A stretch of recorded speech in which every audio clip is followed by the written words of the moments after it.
你知道漫威凭什么能被称为细节怪吗？其实不仅仅是靠剧情的衔接和内容的多元化，而是对一些小场面的把控属实逆天。就单独拿蜘蛛侠英雄无归来讲，里面就有17个特别容易被忽视的画面，也许大家之前错过了，但没有关系，今天我将会把它们逐个列出，等看完后你才能真正明白什么是细节怪。第一，当梅姨在尴尬的位置抓住彼得和 MJ 时，我们可以看到彼得受伤了，这实际上是一个非常好的隐藏细节，因为英雄无归是衔接于上一部，然而在英雄远征中，彼得的手关节确实受过伤，很高兴能看到时隔3年前的伤疤又一次出现，从这儿也能再次说明两部电影属于无缝衔接。第二，这里有很多要分解的地方，我们都知道报社老板直到第3部才完全露面，但实际上他一直都在报道蜘蛛侠。如果你仔细观察这个工作室，可以发现墙上有很多旧报纸，比如从蜘蛛侠第一次出现在街上到蜘蛛侠第一次加入复联那一天，而且还有很多关于钢铁侠的新闻，例如这张说托尼·史塔克是钢铁侠，所以这可能是2008年的报纸。还有一张海报，一半是钢铁侠，一半是蜘蛛侠的脸。另外，报社老板并不是在他做大之后才开始带货的，即使他曾经在地下工作室工作，也经常销售这款药剂。现在注意看上方，还有一本杂志的标题是 MJ 和丽兹永远不会再成为朋友了。第三，这是一个非常有趣的小细节，道具部门在布置客厅时，其实使用了荷兰弟小时候的真实照片。第四，仔细看桌子上面，你可以发现有很多用过的纸巾，这暗示哈皮跟梅姨道别之前，他其实早在客厅为两人的分手而哭泣过。或许还有一种可能是梅姨太乱了。第五，在电影的开头，当蜘蛛侠关闭井盖时，请注意附在盖子上的蛛丝，它正在慢慢的落到路面上并溶解。要知道，蛛丝全是靠特效完成的，而这种缓慢溶解也能体现出电影的真实感。甚至在影片结尾，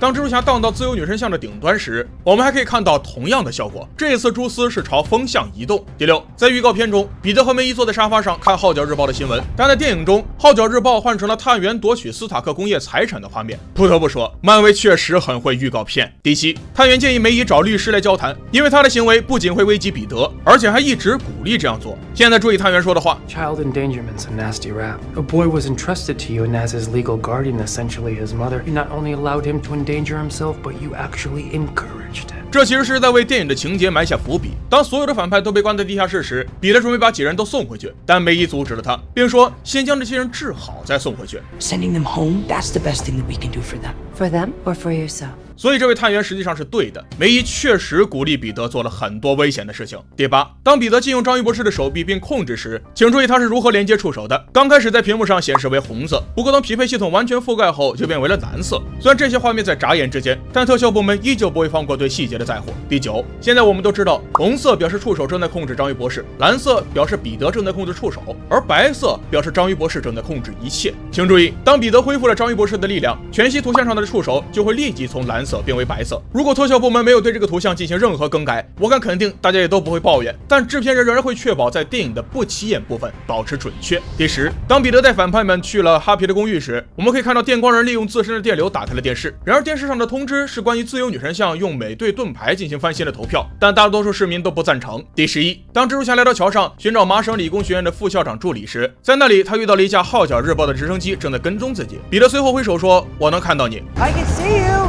但片刻之后，当彼得检查完大部分汽车时，他停在了一辆车的旁边。然而这俩姐弟应该是蜘蛛侠的粉丝，为什么这么说呢？注意看女生手上的平板电脑在播放什么？没错，正是蜘蛛侠向直升机挥手的那段。虽然有点延迟，但可以肯定的是，号角日报基本上是在直播蜘蛛侠的一举一动。有趣的是，这位女生在看蜘蛛侠直播时，却没有发现自己也在同一个地方，而且还一脸被吓坏的样子。但后来她兴奋地解开了安全带，并意识到面前这位就是彼得·帕克。当然，一切都要感谢这位大佬提供如此棒的线索。第12，注意看，现在所有反派的治疗药物中，只有电光人是100%完成的，而康纳斯博士和诺曼奥斯本的完成度仍在进行中。这就是为什么在电影的后面，当梅姨给绿魔注射治愈药时没有起作用，因为血清还没有彻底完成。第13，当荷兰弟向托比和加菲展示他为每个坏人的治疗方法时，他把器材都摆在了桌子上，但谈到绿魔时，注意荷兰弟实际上是把器材砸在桌子上，而不是轻轻的放下。Connors, Marco, Dylan, and